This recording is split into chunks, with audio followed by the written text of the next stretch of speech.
Good. Hey, we have a question for you. Okay. One of our readers wanted to know, we were talking about this issue about vaccinations, and our rabies vaccine is actually $7, which is cheaper than most of the Walgreens. So the only difference is that we require an exam. So we wanted to ask you, why is the exam so important? What is it that we're looking for in an exam, and why do we require that with a vaccine? Well, one of the things that we do here at VCF is we always require a thorough vaccine or a thorough exam with every vaccine that we give. And the reason for that is because what we want to do is make sure your animal is healthy enough to be getting a vaccine. Because vaccines are not benign things. I mean, we kind of take them for granted because we've used them for many, many years, and they prevent a lot of diseases. They do a lot of good. They prevent parvovirus in dogs, feline leukemia in cats, which can both be very deadly for our little friends. Sure, and of course rabies, we all know about, obviously, rabies, right? Absolutely, rabies right. is very, very important, and it's critical for human health. But one of the things that we do need to keep in mind is vaccines, as often as we use them, they're not benign tools. They stimulate the immune system.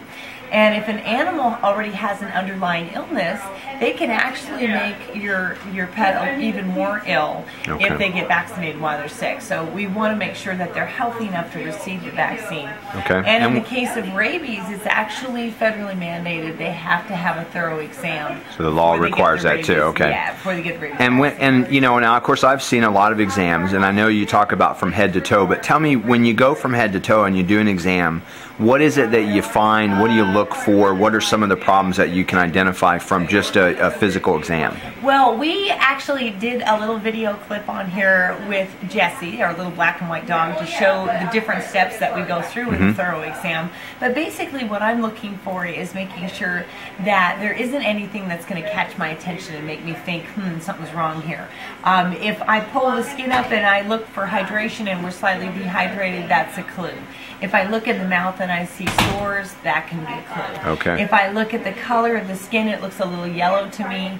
All of those things are things that are going to tell me that maybe this little guy is not feeling as well as we think it is.